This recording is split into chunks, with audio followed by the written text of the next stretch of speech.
Hey beautiful people, how you all doing? How are you guys doing today? What's going on with y'all? What's going on? What's happening with you guys?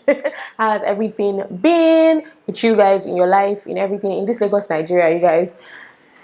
How has the flooding been? If you live in Lagos, if you don't live in Lagos, let me just tell you, there's been flood because it's been raining non-stop. And the other day we went out, we went to somewhere around like a better side, and our car was almost like submerged. Okay, I exaggerate, but it was just like I fell for the car. I even posted it on Insta stories. Like, the flooding has been ridiculous in Lagos. I feel bad for people that water has been entering their houses, because I don't even know. I don't even know how you cope with that kind of situation, because water gets into everything. How do you start drying everything out?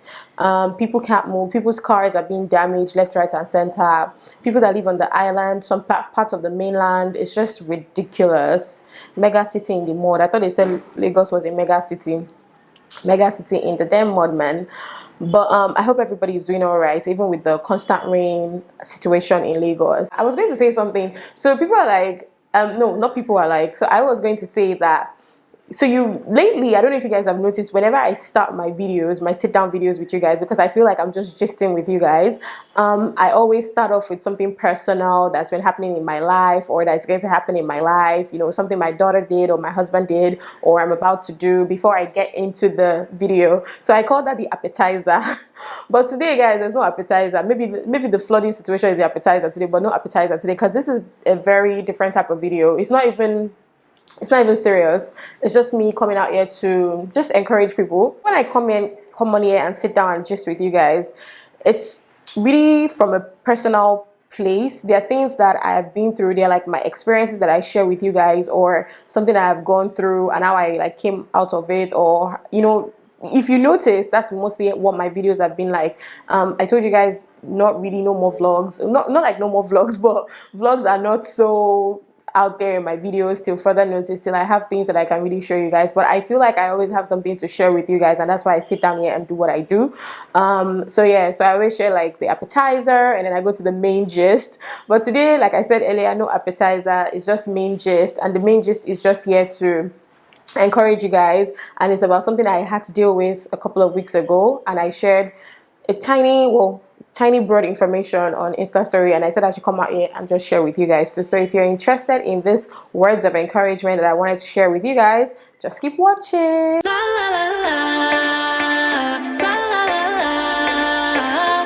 Okay, so a few days ago, it almost also always seems like I always open my phone when I need to chat with you guys, but it's because most of the information I store them on my phone, so I don't forget that I want to talk to you guys about something.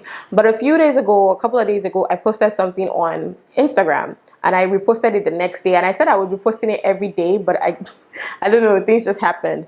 But this was what I posted. Let no one, and I mean no one, no family, no friend, no foe, push you to do or be something that you are not ready for. Don't let anybody push you to do something that you're not ready for, whether it's your family member or your friend or your enemy. Don't let anybody push you to do something that you're not ready for. Take your time, go one step at a time. You will grow and get there. You have nothing to prove to anyone. And then when I posted this, a couple of people, replied and said, "Oh, wow, it's so profound, so this, so that." And then I told somebody that I was posting it, for people to know, but I was actually posting it for myself. It was like for me to remember, it's for me to know that, Gbemi, this is where you are at, or this is where you should be, or these are the things that you should follow. And then so the first part says, let no one, and I mean no one, no family, no friend, no foe, push you to do or be something that you're not ready for. I would say this for maybe those that want to get married, or those that want to have kids. Don't let anybody push you to do something that you don't want to do. There are people that have said that they don't want to get married, and it's absolutely fine if you don't want to get married. Some other people cherish marriage, and they go on ahead to get married. But I would say that if you're single here and you're watching this video, think deeply to yourself, why do I want to get married? Are you just getting married because the society feels like you should be married? Are you just getting married because is what you're supposed to do, or is what your parents have said you're supposed to do. It's like you go to school, you graduate from school, and then you get married, and then you start having kids. It's like in that order. So do you feel like that's the next step in your life, or do you really truly desire like companionship and someone you can grow with, and a friend that you can share things with and just do life together? To like the things of children, like yes, you're married now. I've heard people say they want to wait a couple of years. I've heard people say they don't want to wait at all. What are you doing those things for? Is it because somebody is pushing you? Is it because people are asking you to do it? So for me, I found myself that I have a daughter, just in case you don't know. I have a 2-year-old daughter. She's 2.5. She's going to be 3 in a couple of months. And I have been getting a lot of pushback from people. It's been like, are you not going to give her a sibling? Are you not going to this? She needs somebody to play with. She did this, she did that. While a couple of people are saying it out of love and genuine care, some other people are just like, like, it's the next thing in your life. That's what you're supposed to do. You're supposed to have another child. So you've had the first child, you're supposed to have another one. You preferably get a boy this time. Like as if it is me that does it. By the way, I digress. Just in case you do not know, the gender of your child lies with your husband or your spouse or whoever you're having sex with, basically. Lies with the man. So when you see in movies and stuff where men chase their wives out of the house because the woman has been having female children and does not have any male child, it's not the woman, no. It is that man that determines, when you are doing the do. Whatever comes out of him is what determines whether that child is going to be a girl or a boy. So I digress. That's just it. But then people are like, if preferably have a boy this time, like as if it is me that we do it, And I won't lie. I'm not going to lie. That's why I'm here. That's why I'm sharing with you guys. I actually found myself telling my husband, I think we should actively try again. Like we should, like obviously we we do, but then like me now telling him that I think we should like be active about this. Like we should really like start.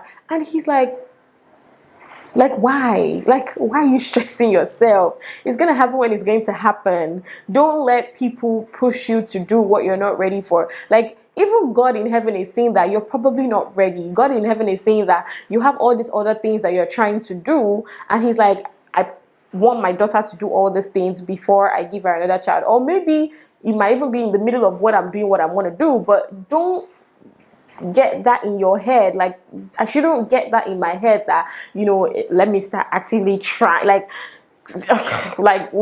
and then, the funniest thing is that I feel like the actively trying part of the trying to conceive, I digress again. I feel like it sucks the fun out of it. Like it takes the life out of it. It takes the enjoyment out of it, because it's like you're doing this for a purpose. We're doing this to have a end goal. As we are doing this thing, it must result in this. There's no like intimacy and in all. That's just by the way. That's what I think. With all this trying. But sometimes when you just let things just leave it alone. Like just enjoy yourself. Just do your thing. Just enjoy your life. Just live a baby girl life. And everything just works out. So, but I digress. That's by the way. I keep digressing. But like I said, this is not a scripted video. This is just me chatting with you guys. So I had to consciously bring myself to the fact that I am letting other people's decisions decide for me. I'm letting what other people think start to affect me. Like, okay, the next part of your life is to do this. It's just like this relocation thing. Yes, everybody's jackpotting left, right, and center. And if you're not careful, you guys, if you are not careful, trust me, you will sink into this hole where you're letting the will of God for other people's lives control your own life. And that's not a very good place to be. You don't want to be in a place where what God has told somebody is what you are running with. Sorry, I mean, that's deep to even me. Said, what God has told somebody, or what the plans that God has for somebody's life, is what you are using to run your own race. As God told you, as God said, my daughter, go ahead. As God said, my son, go ahead. Or is it just because, oh my God, everybody is leaving, like I have to leave too? Is that the point where you're at? Like, do you understand? There are people that I know have been on this relocation thing for 8 years, and along the line, they just even forgot about it. Like they just forgot about it. They didn't even like push too much. And then the next thing, like this year, they're getting emails from the relocation country thing that they should submit their passport and everything. After 8 years, you guys, you know what I realized in that moment is that time when they started the whole processing thing, it wasn't the time that God wanted them to go. That wasn't the plan that God had for them then. So if they had been stuck in their ways, if they had been stuck in the fact that, oh my God, I need to do this thing because everybody is doing it, it probably might have not ended well. Do you understand? But now they're in a place where they had even forgotten about it, and I guess God is like, okay, you've done all I need you to do. I need you to get your things and get out, get out, like skedaddle, like move, you know. So it's why I said don't run another person's race. Don't take the word that God don't take the rema that God has given another person and run with it. Don't ever run with another person's rema. You need to get your own rema. You need to get your own revelation. You need God to speak to you and direct you, and that's the one that you are supposed to follow. So I'm just here like telling you guys, because like I said, personally it you know it affected me, you know, and I was starting to think that, is it time? Is it, you know, but I'm just leaving everything to God's hand. I'm just letting God direct me. And I think that's what you're supposed to do in situations that you find yourself. I get it. Trust me. As I am like this, do you know the number of friends I have lost presently to relocation? As in, somebody even sent me a message that she has a feeling I'm going to relocate very soon because of the number of people that I know that have relocated. And in my head, I'm like, am I running their race? Like, we're all completely different people. When God says it's time for me, if God says it is time for me, then, you know, everybody cannot leave this country. Everybody cannot relocate. And there are different countries everyone is going to. That country that you might think is where you're supposed to go might not be where God wants you to go. So, that's that on that. Don't let anybody push you into what you're not ready for. Then the ending part of the post says, take your time, go one step at a time, you will grow and get there. You have nothing to prove to anyone. So you see, this part of you have nothing to prove to anyone here is very tricky. I saw a couple of people on social media the other day, and it was more of like, you know, it was something like along the lines of, you know, my husband does this for me, my husband does that for me. It was like a couple of people, and it was coming from a place of how affluent they are. And you know, there were some other people that I saw, like the family things they were doing, and it also came from a place of affluence. And you know, I'm like, it actually, this is me being transparent with you guys, and this is me opening up to you guys. And I thought for a minute, like, wow, why couldn't that be me? You know, like, you know, things like that. And I discussed it with my husband, and you know, he let me know that, see, everybody's race in this life is different. I told myself after talking to my husband, and I was like, why do I even want to do these things? Like, I'm not even that kind of person. And he was like, yeah, you're not even that kind of person. Like, even if you were the one that they were doing these things for, I don't see how you will come on Instagram or on social media and say, you know, I'm getting this, I'm getting that, or I'm doing this and I'm doing that, because you are not somebody that you have anything to prove to anyone. You know, there's something I learned from my pastor, Pastor Podro. Shout out to Contentment, by the way. And he talks about something about times and seasons. And it's like how everybody is in their time and their own season, and everything happens for a reason. So you might feel like you're in this season of your life right now that you really, really don't like, and everything seems very bleak. But then the key is to keep pushing on, you know, keep making your daily confessions, your positive confessions for your life. Keep praying, you know, put yourself in a place of prayer, having faith, and doing the things you're supposed to do. Because when you sit back down and you're envying people's lives, or you're, you know, looking at other people's lives that, you know, they portray, whether it is true, because you know how you come on Instagram and you're like, oh, it's not some people's lives is fake, oh, it's not everything that is true. Well, yeah, some people's own is actually even true. So when you sit down and you're looking at their lives and you're being frustrated, like, God, why not me? In that instance, you yourself now get to miss the season of your life that is supposed to be a good one, because you're not confessing what you're supposed to confess, the positive things. You're not praying. You're not putting yourself in a place of prayer. You're just there complaining, envying other people, and you have missed your season, which there's a lesson that you were supposed to learn in that season, and there was a good thing that was supposed to happen to you in that season that you were not supposed to miss. So at the end of the day, one thing my husband told me was that find contentment and happiness in whatever season that you're in. there's something to be happy about in the season that you're in. There's something for you to be glad and happy about that you are in this season. It doesn't matter what situation you find yourself, there's something to be happy about. Find contentment and happiness in that season, and there's in that stage that you're in your life, just find your happiness, because if you don't, you'll be in this constant state of pursuit. Like Yoruba people say, "Mufe labor." I want to pursue it and pursuing it and pursuing it, and you find yourself pursuing this thing over and over and over again, and then you miss the important things that happen in your seasons or in your stages. So you don't then find happiness, and then you eventually, in the long run, don't get even content. You don't even have contentment. You see, a lot of these people that you see, some of them have like generational wealth, some of them may even be legal, some of them worked hard to get there. If you know that that's really what you want, you work hard to get there. You don't stay in a place of envy trying to do things that you're not even supposed to do, that God has not even led you to do, because you're trying to pursue this thing that's probably not even what God wants for you. Do you understand? So those are the things that I had to sit down and talk to myself about, and then with help of my husband, and I snapped out of it. And then I said, this was something that I had to share with you guys, because I think it's very important and very vital in our lives. Don't let people pressure you, and don't pressure yourself. Don't pressure yourself. Don't let people pressure you. Don't put yourself in a constant state of, envying other people and coveting what other people have.